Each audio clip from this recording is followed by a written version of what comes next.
If you're considering moving to DeLeon Springs, Florida, there are a few things that you should be aware of.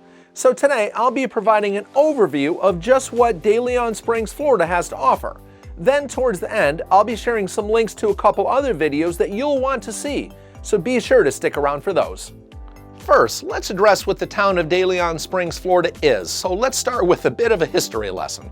The Mayaka Indians used the springs at DeLeon Springs as far back as 6,000 years ago, and a British firm specializing in trade received a land grant of 500 acres in 1779 for this land. Back in the day, the St. Johns River was everything for local trade. And in the early 1800s, local settlers built sugar and cotton plantations near what is now Ponce de Leon Springs State Park. And the area grew over the years through various trade and tourism activities. DeLeon Springs has a population of under 3,000 people as I record this today, so it's really a tiny little town. The town encompasses less than 3 square miles, although it feels much larger than that on a geographic scale. There's a lot of wooded land out here. It's kind of country. There's a large Spanish-speaking population in this generally rural area. I've read that about 44% of the locals here do speak Spanish. The cost of living in DeLeon Springs is right around 3% below the national average, and the median income is right around $54,000 according to some data that I found. The median sale price of a residential home in the last year since I recorded this video was right around $347,000 per our local MLS. DeLeon Springs is almost exclusively single-family residential homes scattered throughout the area. However, closer to Highway 17, they're built more residential style, kind of next to one another. But again, moving out, they're scattered out on these 2-lane, small country roads.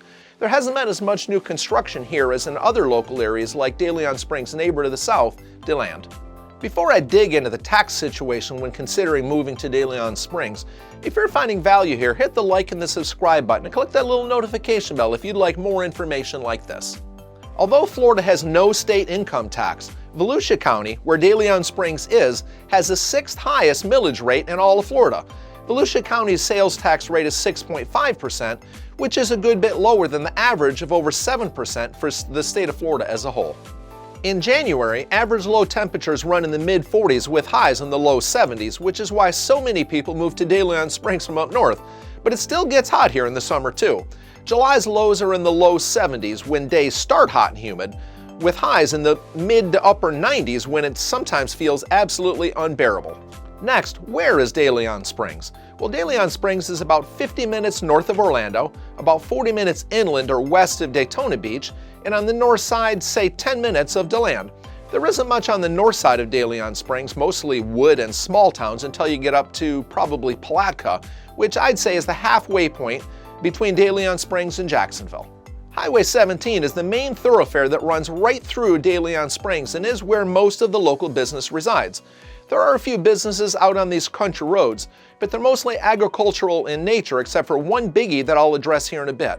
I should note that this area used to be a huge producer of ferns, so there are still a few active ferneries around.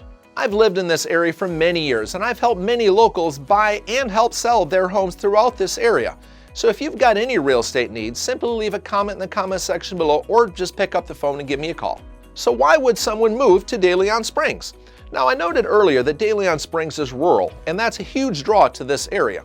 Deland, DeLeon Springs' neighbor to the south, is where people escape the noise to from Orlando, but many come to DeLeon Springs to avoid the hustle and bustle of Deland. No, I'm not saying that there's much hustle and bustle in Deland, because there's really not, but there's a lot more growth and congestion down there than there is up here in this quiet little town. Of course, DeLeon Springs has Ponce de Leon Springs State Park and the beautiful springs set amidst these gorgeous live oaks. People come from all around here to swim in these pristine waters that connect to the greater St. Johns River.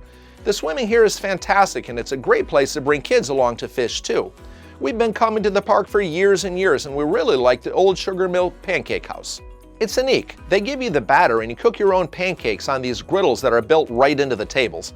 Of course, they've got all sorts of food, but it's the pancakes that people come here for. The food is good here, but if you show up at 9:30, 10 o'clock and you want to grab some quick breakfast before you jump into the cool springs, you could be waiting. You could be waiting 30 minutes, an hour, or maybe 2 hours for a table. The water in the spring stays right around 68 degrees year-round, which is pretty chilly when you jump in on those hot summer days, but your body will adjust pretty quickly. However, that water feels quite nice when you take a swim in mid-January when it's really cold. It's a great place to snorkel too, especially for beginners, but you can also scuba dive here as that spring down there around the boil is around 30 feet deep. I noted earlier that there's a lot of land out here, so there are a good bit of equestrian resources available, headlined by the Spring Garden Ranch, which is reportedly North America's largest standardbred training facility. This, combined with the World Equestrian Center about 75 minutes west in Ocala, sets the stage for a wonderful equestrian lifestyle. De Leon Springs is inland enough that the hurricanes aren't usually that big of a deal, but the beaches like Ormond, Daytona, and New Smyrna Beach are just a short ride away. Deland is where the locals go for nightlife, shopping, and Advent Health. Deland, the largest nearby hospital, is about 10 minutes away depending on where you are in De Leon Springs. There aren't too many employers in De Leon Springs, although I suspect that Spartan Corporation, which I believe is some sort of defense contractor for maritime electronics, has got to be the largest. I suspect they've got 600 or 700 employees, maybe more up there. Most of those seeking employment in De Leon Springs head to Deland, they head over to the beaches, or even down to Orlando.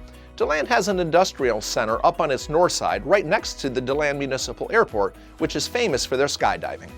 De Leon Springs has Louise S. McInnes Elementary School, but no middle or high schools in De Leon Springs proper. They head down to Deland for those needs. If you've got questions about something I didn't answer or comments about anything here in Central Florida, leave a comment in the comment section below and I will reply. Here are those links I promised earlier. Thanks for watching, and I'll see you soon.